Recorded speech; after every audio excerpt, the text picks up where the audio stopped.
My student Renee Blue comes from a poor family and her mother suffers from uremia. Out of sympathy, I lent her some money. She promised to pay me back after graduation. However, on graduation day, she handed me an ultrasound and told me, "Your money comes from your husband anyway, right?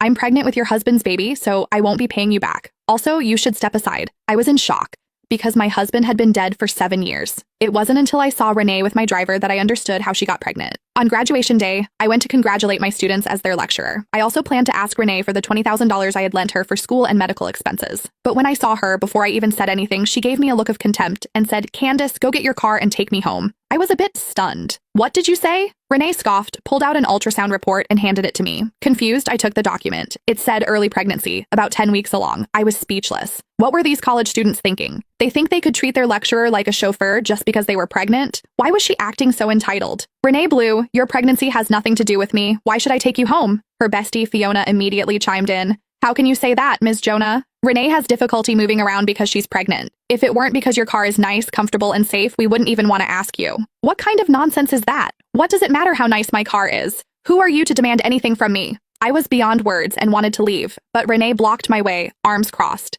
"Candace, not only are you driving me home today, you're going to drive me home every day from now on. You're also going to prepare all my meals and take good care of me and my baby. You'll do everything I say. If I feel the slightest bit of discomfort, you'll pay for it." I took a deep breath to calm myself down, then touched her forehead to make sure she didn't have a fever.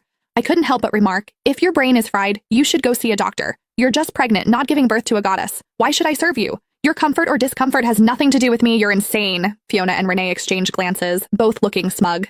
Fiona stepped forward and confidently patted Renee's belly while looking at me arrogantly. "Don't you know, Ms. Jonah? Renee is carrying your husband's baby. Your husband is the president of Lennis Corporation, so this baby will become the heir of Lennis Corporation." I was stunned and didn't know how to respond. After all, my husband, Igor Lennis, had been dead for 7 years. My reaction made Renee and Fiona feel even more smug. "What's the matter, Candace? Are you scared now? If you're scared, apologize and admit your mistake. Take good care of me until I give birth, and maybe, out of the kindness of my heart, I'll let your husband leave you a few $1,000s when he divorces you." Fiona, trying to please Renee, became even more sharp-tongued. "Ms. Jonah, if you ask me, you should be thanking Renee. I heard you and your husband have been married for 7 years, but you still can't get pregnant. Could it be that you're a hen that can't lay eggs? What a shame that is for your husband's family. Renee is actually helping you out by getting pregnant with your husband's child." I rolled my eyes. My husband had been dead for 7 years. Of course I couldn't get pregnant. "My husband, that's enough, Candace. Your husband already told me that he's grown tired of you. Just looking at your almost 30-year-old face is enough to make him sick, unlike mine, with skin full of youthful glow." Before I could speak, Renee interrupted me triumphantly. She even touched her own face,